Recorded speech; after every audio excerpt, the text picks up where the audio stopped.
everybody, and welcome back to part 5 of the Tamiya 132 scale Mosquito build. Last time in part 4, if you saw that episode, I managed to build the wings, which is a bit out of sequence. Tamiya, as a follow-up to the fuselage build, move on to building both engines, but I skipped ahead to do the wings because I'd really just wanted a bit of thinking time to decide how to approach the engines, and that's because I have the brass inset for both port and starboard engines, and I wasn't sure if I was going to be using both of those engines. And what I've decided to do is to start off by building one of the Tamiya engines. In this case I'll be doing the port side Merlin, see how that goes together, and then in the next episode I'll build the starboard brassing engine, compare the two, and that might give me one or two ideas about how I can go back to the engine that I'm going to build this time and add a little bit more detail to it. The reason why I'm inclined to build one of the Tamiya engines is because I want to have the option of being able to fit the cowlings and remove them once the engine's installed in the model, and the brassing engines don't really give you that option. Tamiya use a system of magnets which allow you to place the cowlings and easily remove them, and that just retains the nice lines of the Mosquito airframe, I think. So I want to have that option, so I've decided not to use both of these engines from the brassing set in this particular build. So with that, we'll get on and start to build the port engine straight from the Tamiya kit, see what that looks like, and then, as I said, next time we'll do a comparison build with the starboard brassing engine. So I'll make a start on the engines then. These are the Tamiya instructions, and we're on section 20, which means that we're going back a little bit, because if you watched last week's episode, I'd jumped ahead to section 41 here and built the wing assembly. So we're going backwards now in the instructions. The reason I jumped ahead really was that I wasn't absolutely sure. I just needed to do a little bit of thinking about the Tamiya engines as opposed to the brassing engines, and whether or not I was going to use two brassing engines or one of each.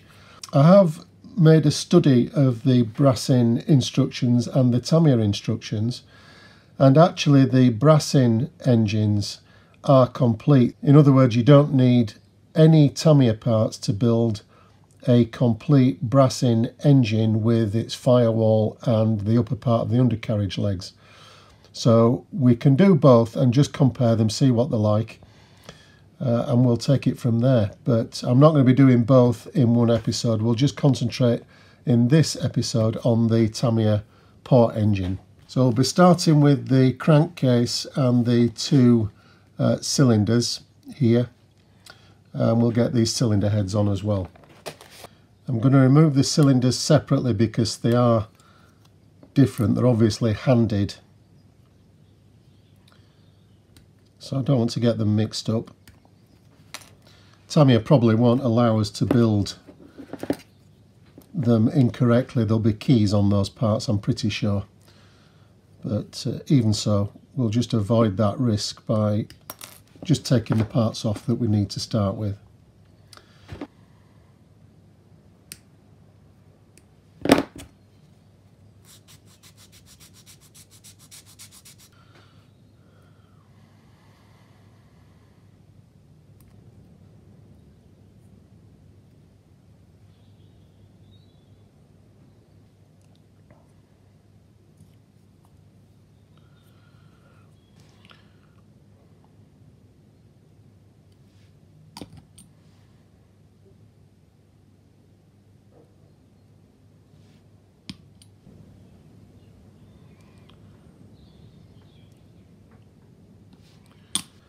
We have some holes to make in this cylinder block.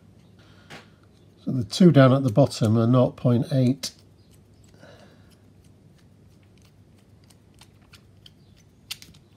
The top ones are a 1.2. Now I don't think I've got a 1.2mm drill, so I might just have to be a bit creative with that.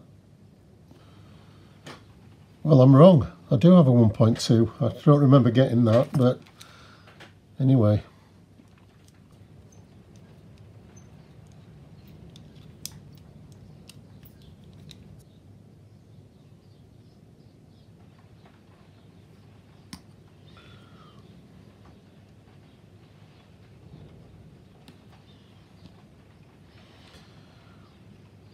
So this part is the one that requires the lower holes.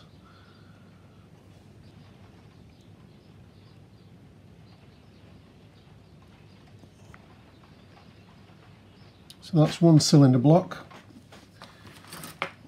The other one's the same sort of assembly, so I'll crack on and do that one. It's a bit of a puzzle why Tamiya have us drill these holes out. They could quite easily have been moulded in, I think. But when this happens, it usually signifies that there's a different version. Now, all the versions in this particular kit require this work to be done, so it leads you to think that maybe Tamiya were planning, or maybe still are planning, a slightly different version with a different model Merlin engine in it. I don't know about that. I don't know how they differed in respect of this particular part, which looks like an oil feed pipe to the cylinders. And in fact, the other slight puzzle is that Tamiya provide an alternative part, almost identical to this, on the H sprue. This one is P1, but they also supply a H1, which looks very, very similar, but it's not quite the same. But it's not used in the kit. So those parts are a slight mystery. It's quite a while since Tamiya produced this kit, so if they were thinking of re-releasing it in a different version with alternative parts, they're certainly taking the time about it.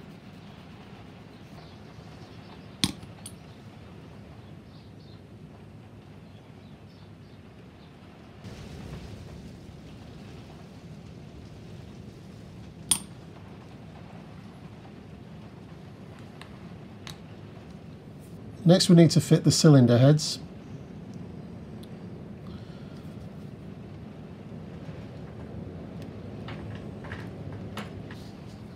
The cylinder heads require us to fit a couple of magnets in them, and the magnets are there to allow us to just drop the engine cowling top cover on. That will also have a metal plate in it, and it will be attracted to the magnets in the top of the cylinder head.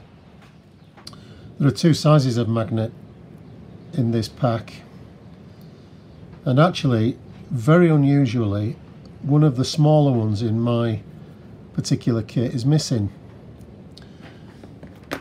And I have to say that in all the years that I've been building models and with Tamiya kits, I've never had a situation where I've got a missing part. Never. This is the first time in, well, it must be 30 years that I've ever had that happen to me. Now, fortunately, the small magnets, I've got 3 and I need 4, or you would need 4 for a complete build. The small magnets are for the lower cowling panel, and I'm only going to be fitting one of the Tamiya engines, if at all. I might do both brassing, but if I do fit them, I'll just do the one, so 2 will be enough. But it's a strange situation, never had it happen to me. The magnets just drop into the cylinder head, and they're actually quite awkward to get in because obviously they grip to the metal tweezers, so you just need to be patient and get them located. And then I'll just drop a bit of extra thin super glue in there just to hold it in place. I don't think it would go anywhere actually. It might do, I don't know. Anyway, we've got some super glue in there to hold it. The other thing I nearly missed there was to remove this moulding from the back of this cylinder. Just need to be careful to get these cylinder heads on the right bank.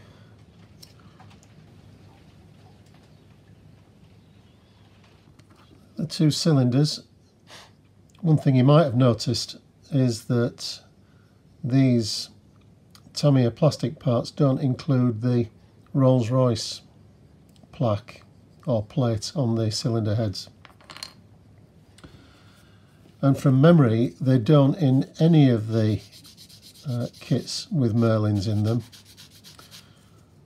So I don't recall it on the Spitfire or the Mustang, which I've got both kits in 32 scale. And I'm actually halfway through building the Spitfire. It's been on the shelf for about a year now. And I might finish it off in the not too distant future. But anyway, I don't recall those having the Rolls-Royce logo on them. Maybe it's a licensing problem with Rolls-Royce. But if we look at the brassing equivalent to this part, it'll be difficult to make out, I think, but they've cast in the Rolls-Royce plate on the cylinder head there. I suppose if I do decide to use the Tamiya plastic engine on one side, I'm going to have to find a Rolls-Royce plate to put on it. So that's the first step. Next we'll do the supercharger. So the nuts on the inside there will bolt the engine onto the firewall. There's a screw obviously comes through the firewall and into those nuts to hold it really securely onto the back of the engine bay. Just another little tip that might help is with a part like this, that you just need to clean up that stub, the sprue connection gate. It's easier to leave the part on a bit of sprue like that just to hold it, and that just gives us a bit better grip on the part to clean that sprue gate off. At least on one of the connections. We've obviously got to clean up the other one when we eventually remove it, but it just makes life a little bit easier for us. So that's the more difficult of the two connections to clean up, which is why I chose to leave this one on. This one's just a flat bar really, so that's not too difficult. This sprue attachment here on this supercharger is right between these bolt heads, and it will look a bit unpleasant if we don't do anything with that. I know it's a tiny little detail, but it just helps to get that sprue gate cleaned out and try and preserve the shape of the bolt head detail there. I always like to spend a bit more time cleaning up any kit part that's got a tube or a pipe or a rod in it, because for some reason they tend to show up seam lines a lot more than other parts, and it's easy to miss them sometimes, so I just like to pay that bit more attention to a part like that duct there, just to get it nice and smooth with no sign of a seam on it. It's as well to pay attention to all these parts to make sure that you get them orientated the right way. It's easy to misinterpret the instructions and get the drawing back to front in your mind for some of them, so it's just as well to check before committing to the cement.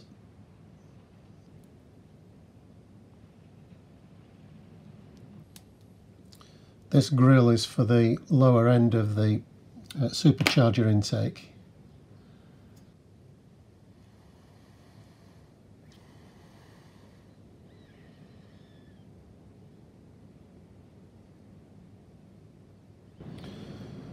Get this supercharger together, the four elements of it.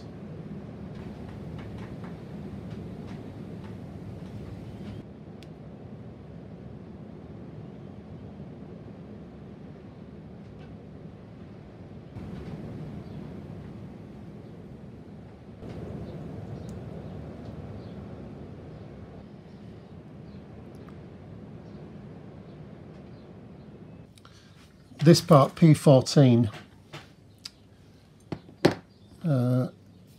can't go on just yet because it needs to be painted a completely different colour to the rest of the engine. You could fit it and touch it in with silver or some sort of metallic silver paint once it's been installed, I suppose, but I'm going to paint it separately and weather it separately. Next it's the sump.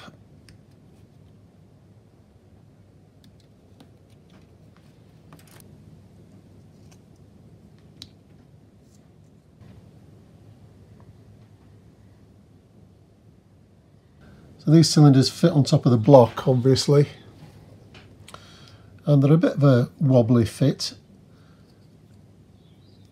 but Tamiya provide us with a jig to set that up, just to make sure it's at exactly the right angle. And that's important because the fit of the Merlin into the Mosquito cowling is fairly tight, and if these cylinders were slightly out of line, it might just interfere with the cowlings fitting properly. These are the two jigs that Tamiya provide.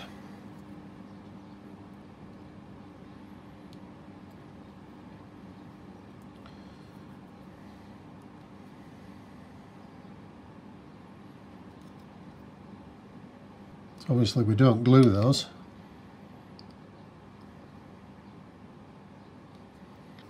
And the cylinders drop into place, and those jigs just support them at the correct angle. Now, to attach these cylinders, I'm not going to be using the extra thin cement which I've been using for the rest of the construction of these engines, and that's because there is a danger that the glue, if I wick it into the join, will move down and cement these two jigs into position, and they'd be fairly difficult to remove once I'd done that. So I'm not going to take that chance, and I'll just use some of the standard thickness cement, so that's not going to travel far.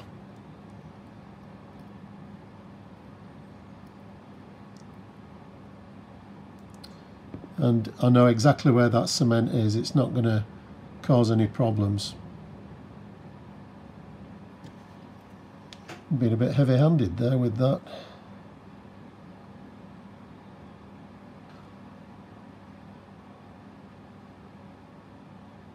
So those jigs hold the V in the perfect position there. So we'll leave that to set, and then we can remove the jigs and move on to the next step. Whilst that's setting, I'll just finish off the supercharger with a couple more pieces.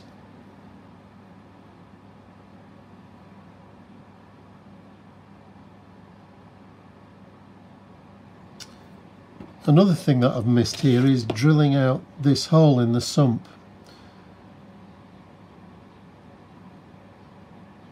So I'll have to fix that now. It's easy enough to do, it's obvious where the hole needs to go.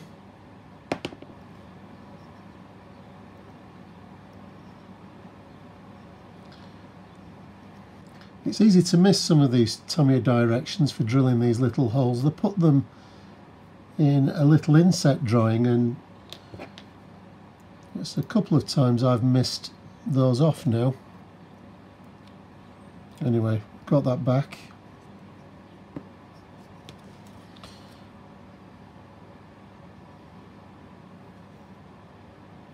One difficulty that I've always had with V engines is being able to paint properly right down into the bottom of the V.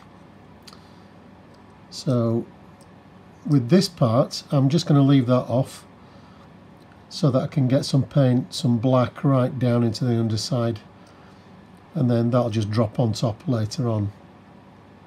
So that's set now, and I can remove the jigs. The supercharger assembly slides onto the back of the engine.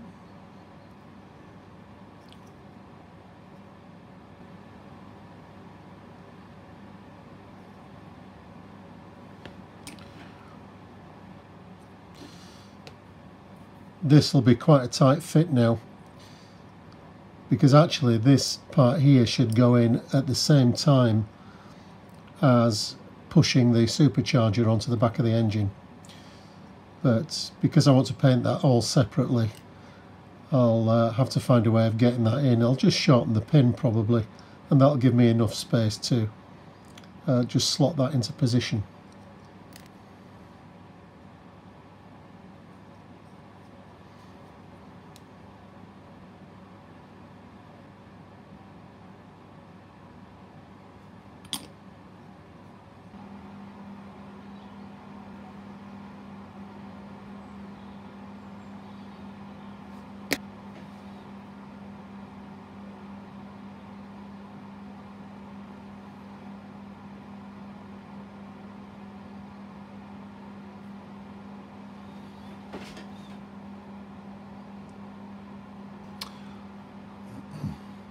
So that's eventually what the engine will look like. The inlet manifolds here, as I've said, we'll be painting those separately. So just a coat of Mr. Surface of 1500 on the engine there, and that's ready for some painting. Done all the auxiliary parts as well for the induction. And last night I carried on thinking about this thing about the duplicate parts in the Tamiya kit for things like this oil line. And yesterday I was speculating that maybe that's because Tamiya were thinking of a different version of the Mosquito with a slightly different Merlin in it. And then it suddenly dawned on me what they were actually doing, and probably there were quite a few of you earlier on in the video that got this a lot quicker than I did, that all they were doing was to save tooling by using the H sprue that had appeared in the earlier Spitfire kits,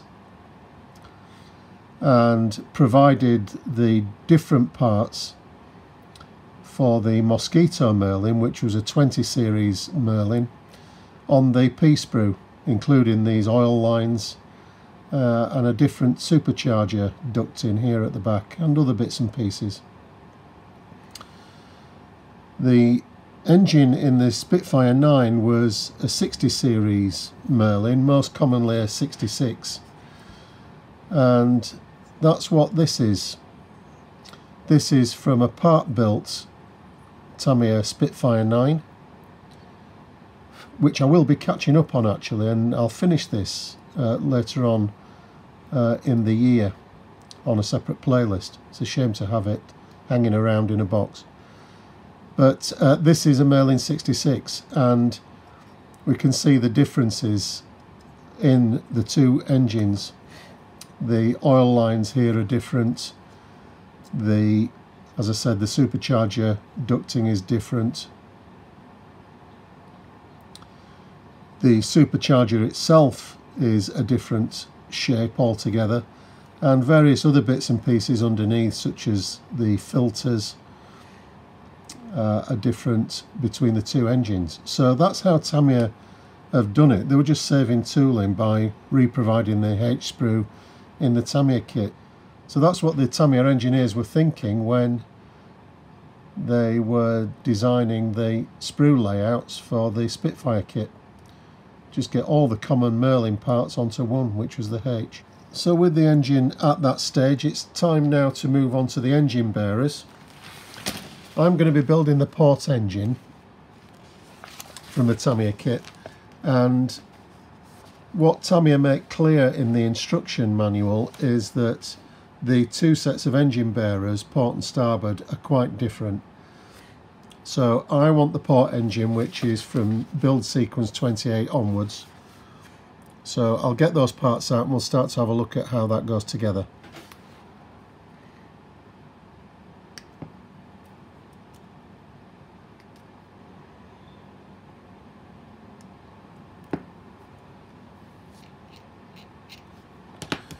Need to clean these parts up fairly carefully. There obviously lots of seam lines on them, and there's quite a few sprue gates as well.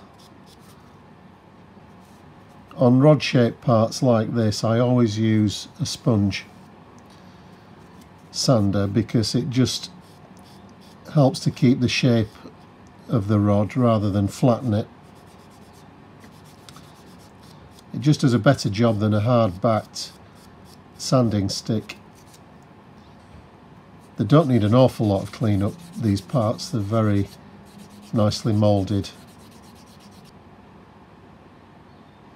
There are some ejector pins, but they're on the reverse side, or the side that faces into the engine, so we're not going to be able to see those.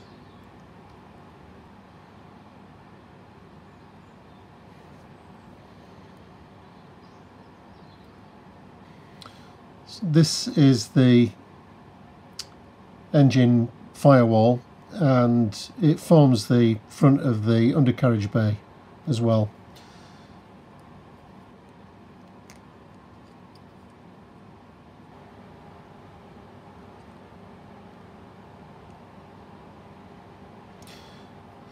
You can see this bulkhead forms the upper part of the undercarriage legs, so that just makes sure that everything lines up properly.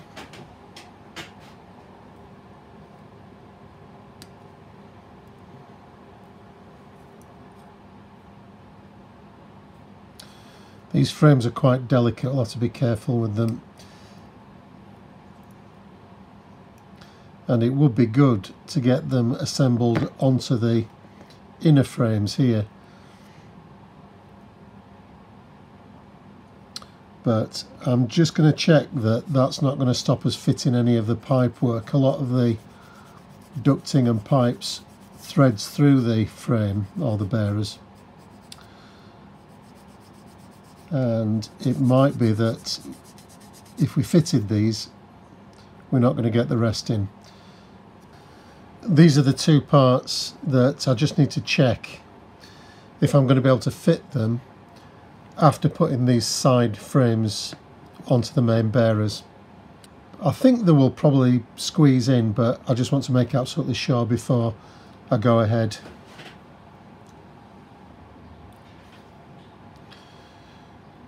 So I've just temporarily put the outer frame onto the bearer there, and I just want to see if I can squeeze this part into its location. Well, I think it's probably more awkward than fitting it without this outer frame, but it will go. So I'm happy to cement this frame in position now.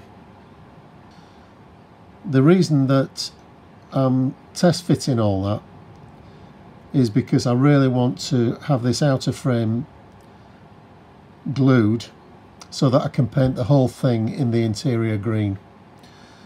The pipe that I've just test fitted is also a different colour, it's a copper colour. So it'll just be better all round, a neater finish if I can do those two assemblies and paint them separately.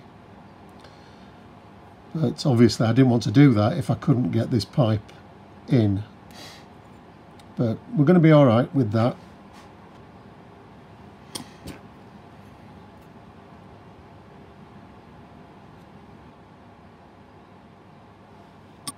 The engine bearers are all one part in the brass inset.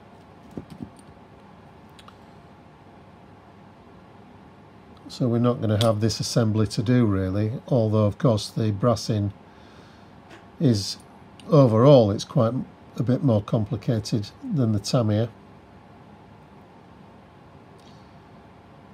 But as I said, we'll come to that next time. This is very fragile. When I was cleaning up the other part that Tamiya provide, I broke it. So I've had to use the second one. So it's quite useful to have basically a spare set of engine parts for mishaps like that. So the next thing I want to do is just tape all this together just to make sure it's going to go together okay.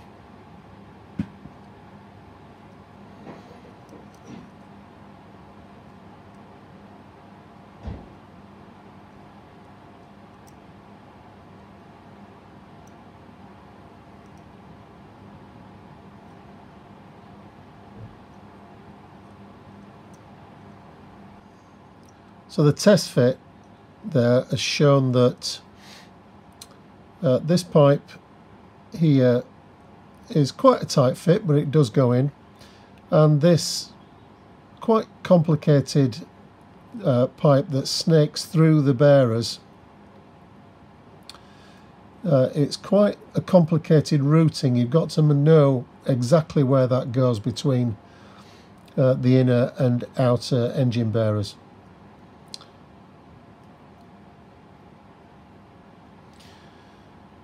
But I think that's as much as I can do in terms of assembly. I'll need to get on and do a bit of painting, I think, now. So here I've just added a couple of Rolls-Royce plates onto the cylinder heads, or the rocker covers, and they're from this Edward etched brass set for the Spitfire Mark 9, the Tamiya Spitfire 9 that I showed you earlier on. So this engine here, I don't need them for the Spitfire because I'm going to be using a pair of Barracuda resin cylinder head covers for this particular model when I get round to it. So these were going spare, and they've just finished the Tamiya engine off like that. The Firewall here has had a coat of Vallejo duralium in, and I'm just going to do a bit of wash on this.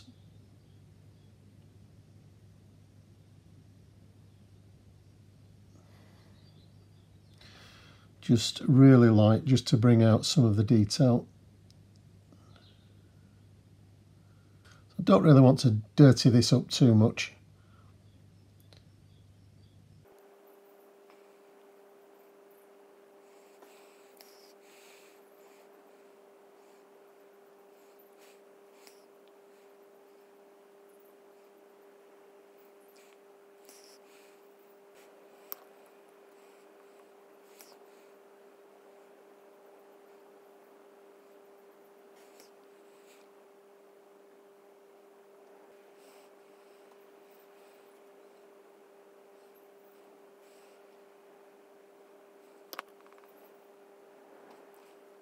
This is just a very light dry brushing with some matte aluminium, and it's really just to catch the bolt head detail in the parts. I don't want to make this look as though it's gunmetal, which is easy to do by putting an aluminium over black.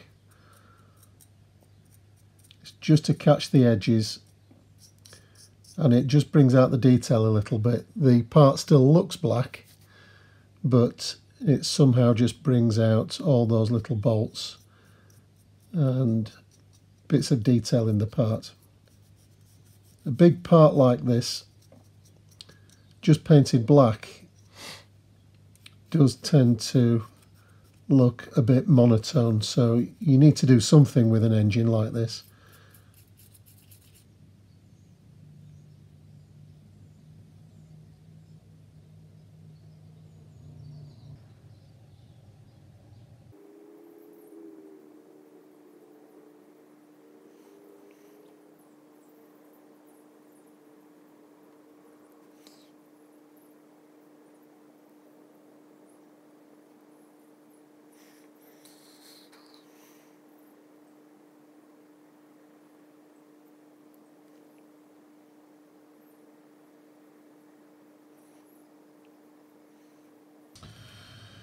One technique that I sometimes use on parts that are meant to be an aluminium colour is first of all to paint them in matte black.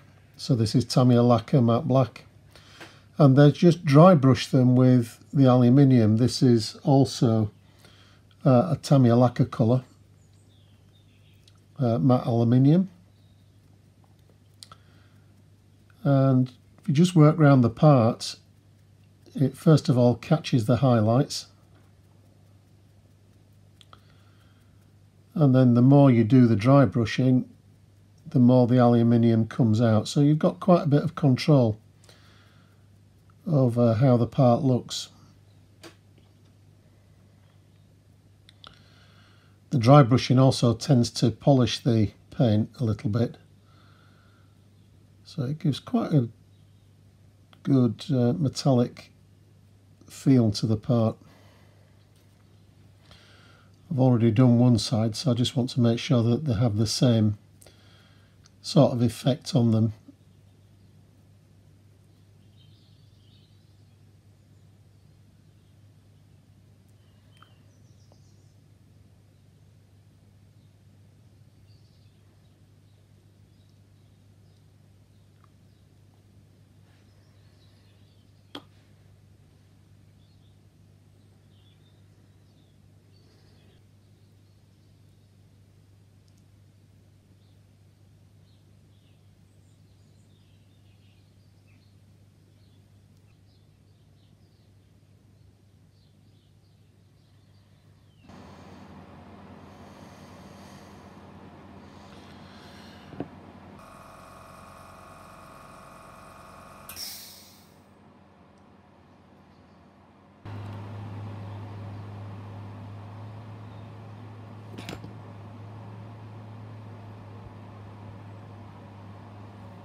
These induction pieces don't have a very positive location. I tried with polystyrene cement and that didn't work. So I've just got some thick super glue on this and just gently dropping it into the little slot there.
These very broad nose tweezers, they're a really old set, and I really use them for one thing, which is that job just then, fitting metallic parts or metallic painted parts, because the finish on metallics is often a bit fragile.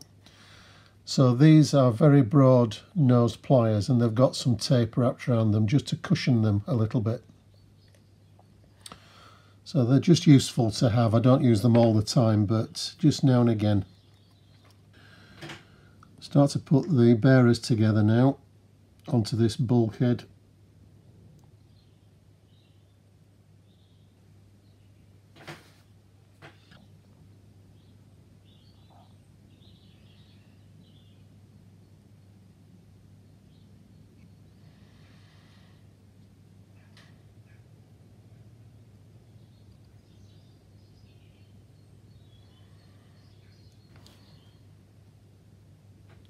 This is the pipe that I left off. Tamiya advised us to fit this before installing the outer bearer. And you can see why it's a tight fit in there. But I left it off because I wanted to be able to paint it separately. And now I've got the job of trying to attach it.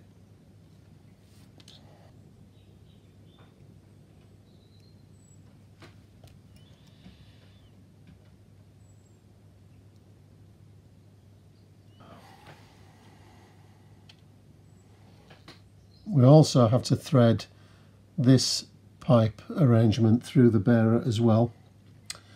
And this has got quite a complicated route through the starboard side.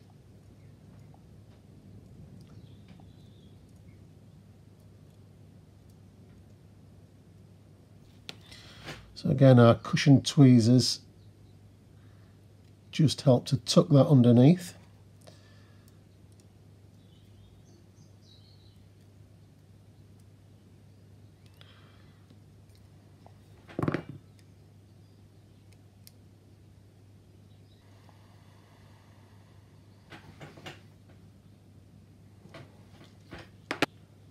I'm not going to glue that upper pipe in just yet because I want to make sure that it's going to meet up with the engine, and I can now fit the engine.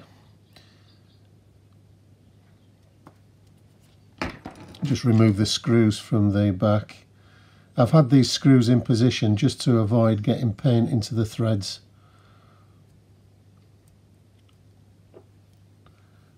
So they can come out. And let's see if we can wiggle this in.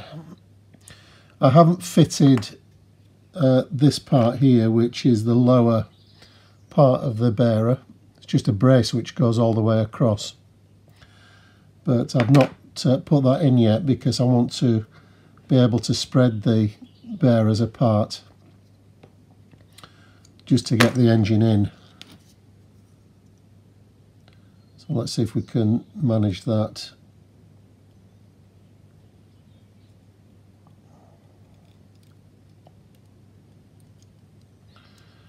Gently, gently.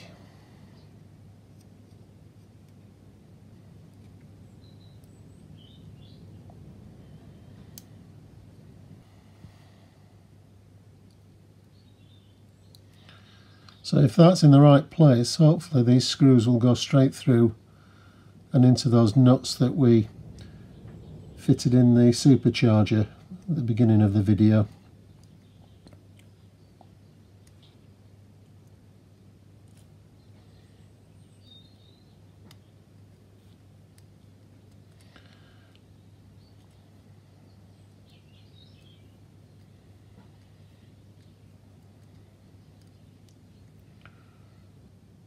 So these copper pipes now have to be moved a little bit.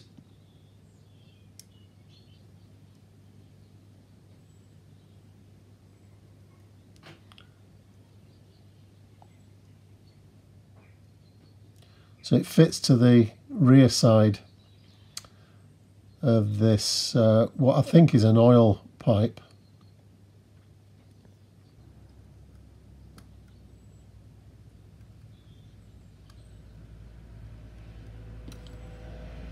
Now I know that that's all in place, I can put some cement on the forward part of the bearer where it attaches to the front of the engine.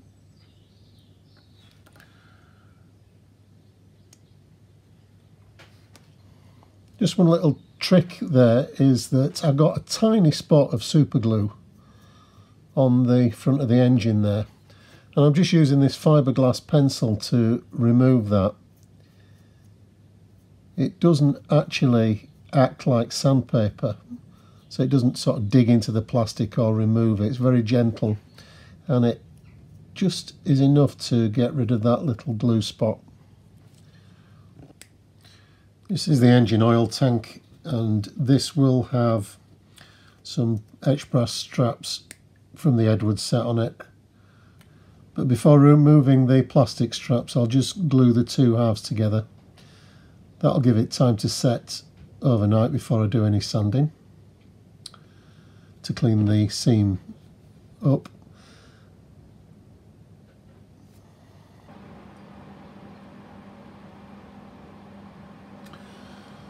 This is the engine coolant tank, which goes towards the front of the engine and mounts just behind this plate. So the tank eventually will fit behind the plate like that. This oil tank's dried up now, so I can sand off the seam line and get rid of the strap that we'll be replacing with the Edward etched parts.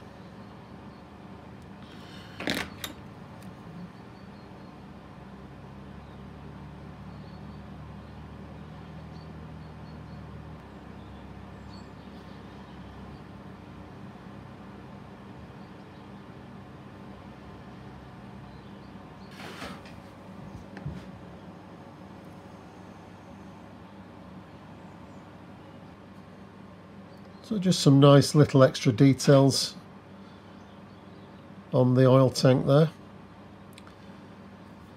The straps are these parts, and I'll fold those and paint them separately, and they just have some fastener detail, buckle detail, whatever they are, which folds over like that, and they will wrap around the tank, something like that. But I'll paint those separately, a bit like I did with the fuel tanks that I did last time. So we can get the oil tank primed and painted. There is a decal which fits onto this face here, which will also fit, and then it can go onto the engine bulkhead.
This is the oil tank painted up, and I've used a Mr. Colour Super Metallic. This is superfine silver, and it's given a really nice effect on that tank. Now I've got these straps to fit on.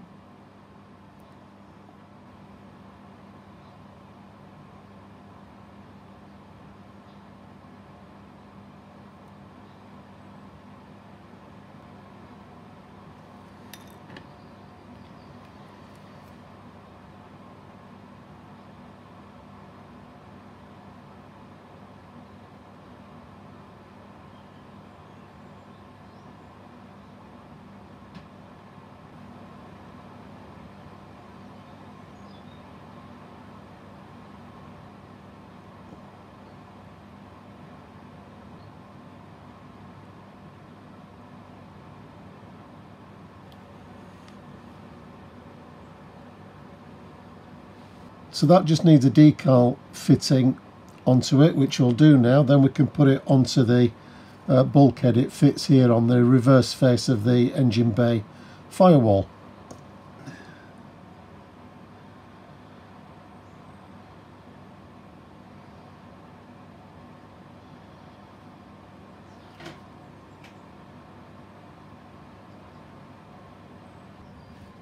And get this oil tank in now. It just fits here on a couple of brackets,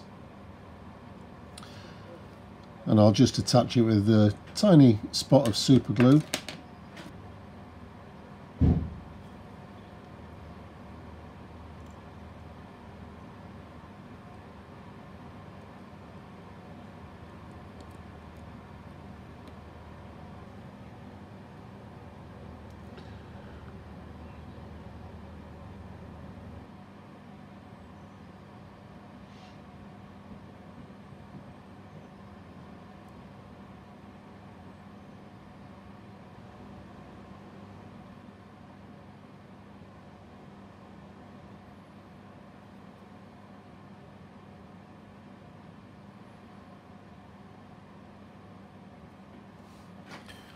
I'm not going to be able to fit this coolant tank just yet, but we'll just have a look how it goes together in a moment. I'll just get these other accessory parts on.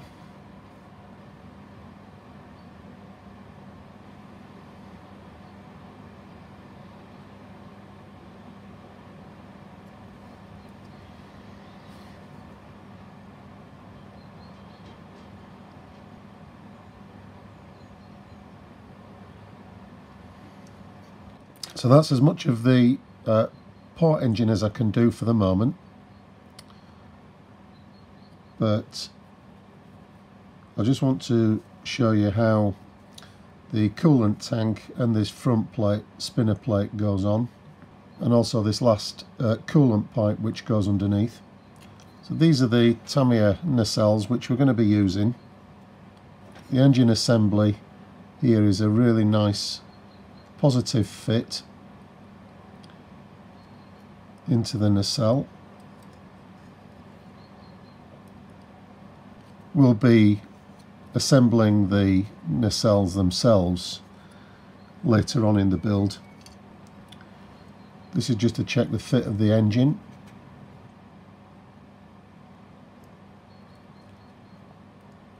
I'm going to leave this engine assembly inside the nacelle. I'm just a bit worried about these struts here, which would easily get broken off if this engine was just lying around the bench. The coolant tank fits onto the inside of the spinner plate. These side frames will locate the spinner plate, and eventually the coolant pipe here joins the coolant tank with the underside of the engine. But none of that can go in until the front end is assembled and we've got these side frames attached to the spinner plate. So that's the port engine done, or at least for this stage of the assembly. There's a little bit more to do on it once I've built the brass-in starboard engine, and I can see from the extra detail on the brass-in engine what can be added to the Tamiya engine just to busy it up a little bit. Okay, so there we are. We've got the port engine just temporarily fitted into the wing. I just wanted to check the fit of that, and not surprisingly it's absolutely perfect. It slots in without any difficulty at all. So I'm happy with how that's turned out. Next time, as I said at the beginning of the video, I'll build the brass-in starboard engine next time in part 6. We can then see how it compares to the Tamiya, and I might come back and do a little bit of extra detailing on the Tamiya port engine as well, just to match it up a little bit with the brass-in one. So that'll be coming up in part 6 of the Tamiya Mosquito playlist, and I think we'll probably be aiming for somewhere between 10 days and a fortnight to get that brass-in work done on that engine. It's quite a bit more complex than the Tamiya one, and this has taken the best part of a week to get to this stage anyway, so probably a couple of weeks before that next part is published. So I'll get on with that work, and I hope that those of you that are building the Mosquito yourself are enjoying it as much as I am. It's a fantastic kit to put together. It's going together really well. So until next time, everybody, look after yourself, stay safe, enjoy your modelling, and I'll see you in a few days' time. Bye for now.